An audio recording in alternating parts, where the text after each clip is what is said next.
Are you a podcaster? Maybe you've got that big idea and you're looking for a network to join. The multi-award-winning Ozcast Network can get your content to eyes and ears all over the world.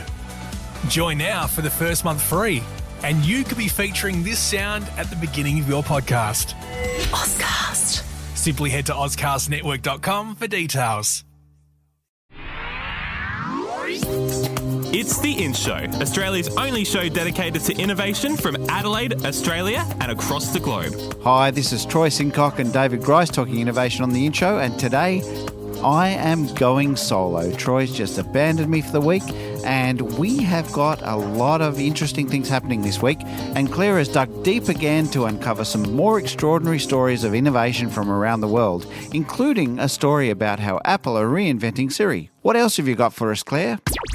A man in the US has been the first human ever to trial a new gene editing therapy that can be injected straight into the body. The treatment is being trialled on 44-year-old Brian Mardo, who has a rare genetic disorder called Hunter syndrome, which is caused by a missing enzyme. Without enough enzymes, certain molecules increase into harmful amounts, causing progressive and eventually permanent damage to appearance, organ function and brain development. 26 surgeries later, Brian is now excited for gene therapy. He's taking part in the trial led by California organisation Sangamo Therapeutics. During gene editing, an organ is usually taken out of the body before the gene is inserted into its DNA. But this time, it's being performed inside Brian's body. The aim of the procedure is to repair the gene that isn't making enough of the enzyme so that the build-up of harmful molecules is returned to normal. In 3 months after tests are conducted, we'll know if Brian's gene editing was successful. Researchers believe that this trial is incredibly significant because almost all diseases are caused by a genetic defect, which means they could potentially be cured with gene editing. In a world first, the British and American armies are trialling a customised Xbox controller to remotely drive a 4x4. The UK's Ministry of Defence has teamed up with the US Army for a week in Michigan to test new technology that could improve the way vital supplies are provided to those on the front line. This was the first coalition-assured autonomous resupply operation that's been conducted as part of the 3-year-long project. They used the British-made Xbox-style controller to remotely drive a 4x4 vehicle fitted with internal sensors, GPS and cameras through an off-road track. They also trialled a convoy, including a few driverless trucks and hoverbike drones.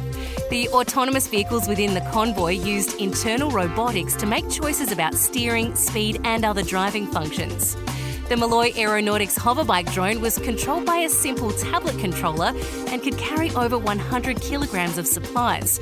It's hoped some of the technology could also be used to provide disaster relief or humanitarian aid to remote areas.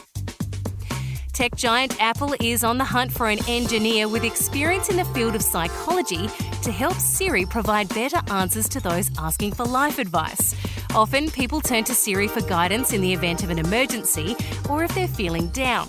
Now, it seems Apple might be making an effort to improve Siri so that the voice assistant can provide helpful information to those who really need it. Professor Eleni Linos from the University of California believes voice assistants like Siri could be used to provide vital healthcare information. She believes they could steer us in the right direction if we ask for help or information about mental or physical health issues. Other researchers in America believe that conversations with artificial intelligence can have a positive effect because it helps us to reflect.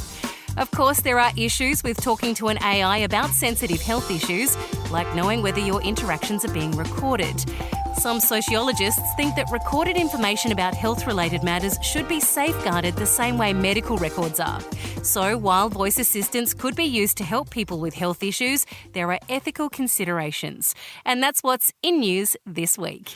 Well, David, isn't that interesting? I wonder when they created Siri, whether they honestly thought that she would become such a vital part in people's lives. Yeah, I find it really, really fascinating because I struggle to even use Siri in the first place, and then to even think and default to thinking about using Siri as somebody to help me with some health or mental problems, on my phone is, it's sort of scares me a little bit. It's not that much of a stretch to understand why, though, isn't it? Particularly, younger people growing up with all this technology around them. I mean, really, 2 clicks is one too many. So to be able to just, speak to your phone and come up with the information without you actually proactively really searching for anything is certainly convenient. But then, as Claire was saying, it definitely opens up a world of questions, doesn't it, about, what can a robot actually answer that's going to be beneficial, particularly when you're talking about your health. Absolutely. And look, and remembering that only a few weeks ago with Hybrid World, we had our friend from Japan talking about how he's got a robot of himself that, is able to answer questions. I think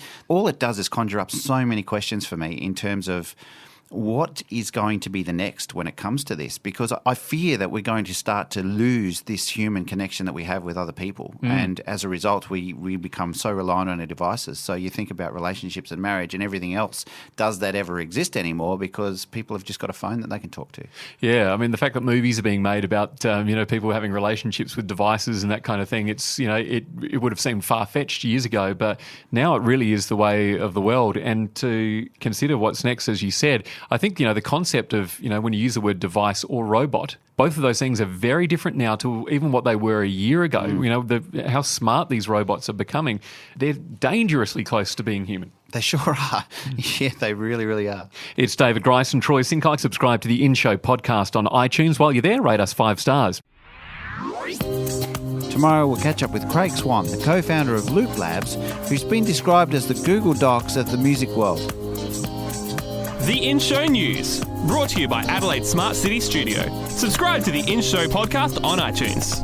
A Dave and the Beanstalk production.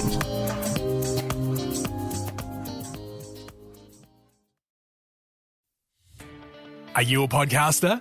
Maybe you've got that big idea and you're looking for a network to join. The multi-award-winning Ozcast network can get your content to eyes and ears all over the world. Join now for the first month free, and you could be featuring this sound at the beginning of your podcast. Ozcast. Simply head to ozcastnetwork.com for details.